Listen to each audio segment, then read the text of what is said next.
Pembacaan Kitab Kejadian pasal 42 ayat 1 sampai dengan ayat ke-38. Saudara-saudara Yusuf pergi ke Mesir.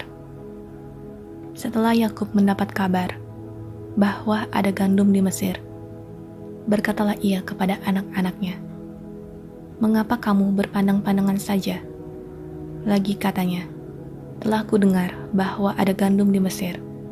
Pergilah ke sana dan belilah gandum di sana untuk kita, supaya kita tetap hidup dan jangan mati." Lalu pergilah 10 orang saudara Yusuf untuk membeli gandum di Mesir.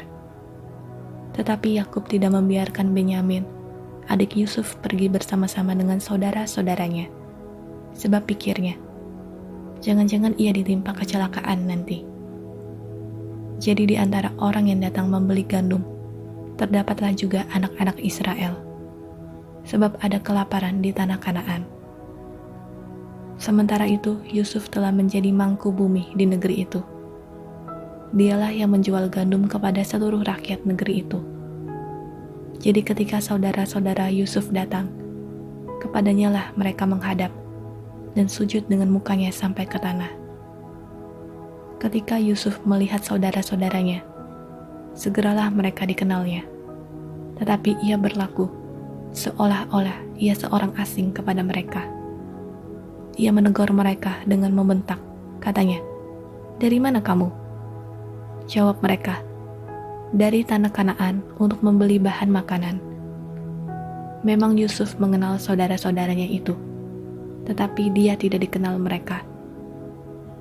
Lalu teringatlah Yusuf akan mimpi-mimpinya tentang mereka. Berkatalah ia kepada mereka, "Kamu ini pengintai. Kamu datang untuk melihat-lihat di mana negeri ini tidak dijaga." Tetapi jawab mereka, "Tidak, tuanku, hanyalah untuk membeli bahan makanan hamba-hambamu ini datang. Kami ini sekalian anak dari satu ayah. Kami ini orang jujur. Hamba-hambamu ini bukanlah pengintai." Tetapi ia berkata kepada mereka, "Tidak, kamu datang untuk melihat-lihat di mana negeri ini tidak dijaga." Lalu jawab mereka, "Hamba-hambamu ini 12 orang. Kami bersaudara, anak dari satu ayah di tanah Kanaan. Tetapi yang bungsu sekarang ada pada ayah kami, dan seorang sudah tidak ada lagi." Lalu kata Yusuf kepada mereka, "Sudahlah, seperti telah kukatakan kepadamu tadi, kamu ini pengintai. Dalam hal ini juga kamu harus diuji. Demi hidup Firaun, kamu tidak akan pergi dari sini, jika saudaramu yang bungsu itu tidak datang kemari. Suruhlah seorang daripadamu untuk menjemput adikmu itu. Tetapi kamu ini harus tinggal terkurung di sini. Dengan demikian perkataanmu dapat diuji, apakah benar, dan jika tidak, demi hidup Firaun, sungguh-sungguhlah kamu ini pengintai." Dan dimasukkannya lah mereka bersama-sama ke dalam tahanan 3 hari lamanya. Pada hari yang ketiga, berkatalah Yusuf kepada mereka, "Buatlah begini, maka kamu akan tetap hidup. Aku takut akan Tuhan. Jika kamu orang jujur, biarkanlah dari kamu bersaudara tinggal seorang terkurung dalam rumah tahanan. Tetapi pergilah kamu, bawalah gandum untuk meredakan lapar seisi rumahmu. Tetapi saudaramu yang bungsu itu haruslah kamu bawa kepadaku, supaya perkataanmu itu ternyata benar dan kamu jangan mati." Demikianlah diperbuat mereka. Mereka berkata seorang kepada yang lain, "Betul-betullah kita menanggung akibat dosa kita terhadap adik kita itu.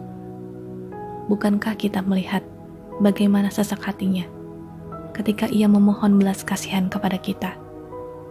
Tetapi kita tidak mendengarkan permohonannya. Itulah sebabnya kesesakan ini menimpa kita." Lalu Ruben menjawab mereka, "Bukankah dahulu kukatakan kepadamu, janganlah kamu berbuat dosa terhadap anak itu? Tetapi kamu tidak mendengarkan perkataanku. Sekarang darahnya dituntut daripada kita." Tetapi mereka tidak tahu bahwa Yusuf mengerti perkataan mereka, sebab mereka memakai seorang juru bahasa. Maka Yusuf mengundurkan diri dari mereka, lalu menangis. Kemudian ia kembali kepada mereka dan berkata-kata dengan mereka. Ia mengambil Simeon dari antara mereka, lalu disuruh belenggu di depan mata mereka.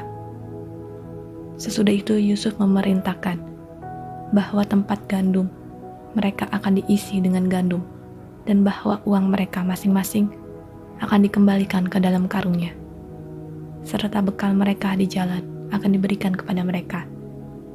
Demikianlah dilakukan orang kepada mereka itu. Sesudah itu mereka pun memuat gandum itu ke atas keledai mereka, lalu berangkat dari situ.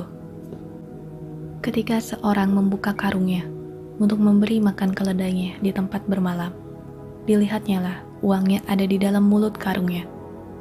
Katanya kepada saudara-saudaranya, "Uangku dikembalikan, lihat ada dalam karungku."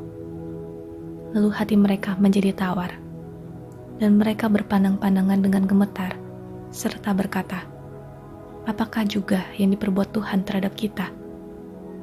Ketika mereka sampai kepada Yakub, ayah mereka di tanah Kanaan, mereka menceritakan segala sesuatu yang dialaminya.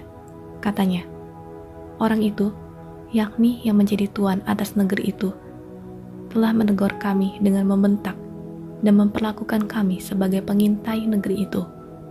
Tetapi kata kami kepadanya, 'Kami orang jujur, kami bukan pengintai. Kami 12 orang bersaudara, anak-anak ayah kami. Seorang sudah tidak ada lagi, dan yang bungsu ada sekarang pada ayah kami di tanah Kanaan.' Lalu kata orang itu, yakni yang menjadi tuan atas negeri itu, kepada kami, 'Dari hal ini aku akan tahu apakah kamu orang jujur. Dari kamu bersaudara haruslah kamu tinggalkan seorang padaku. Kemudian bawalah gandum untuk meredakan lapar seisi rumahmu, dan pergilah. Lalu bawalah kepadaku saudaramu yang bungsu itu, maka aku akan tahu bahwa kamu bukan pengintai, tetapi orang jujur, dan aku akan mengembalikan saudaramu itu kepadamu, dan bolehlah kamu menjalani negeri ini dengan bebas." Ketika mereka mengosongkan karungnya, tampaklah ada pundi-pundi uang masing-masing dalam karungnya. Dan ketika mereka beserta ayah mereka melihat pundi-pundi uang itu, ketakutanlah mereka. Dan Yakub ayah mereka berkata kepadanya, "Kamu membuat aku kehilangan anak-anakku. Yusuf tidak ada lagi, dan Simeon tidak ada lagi. Sekarang Benyamin pun hendak kamu bawa juga. Aku inilah yang menanggung segala-galanya itu." Lalu berkatalah Ruben kepada ayahnya, "Kedua anakku laki-laki boleh engkau bunuh, jika ia tidak kubawa kepadamu. Serahkanlah dia ke dalam tanganku, maka dia akan kubawa kembali kepadamu." Tetapi jawabnya, "Anakku itu tidak akan pergi ke sana bersama-sama dengan kamu, sebab kakaknya telah mati, dan hanya dialah yang tinggal. Jika dia ditimpa kecelakaan di jalan yang akan kamu tempuh, maka tentulah kamu akan menyebabkan aku yang ubanan ini turun ke dunia orang mati, karena duka cita."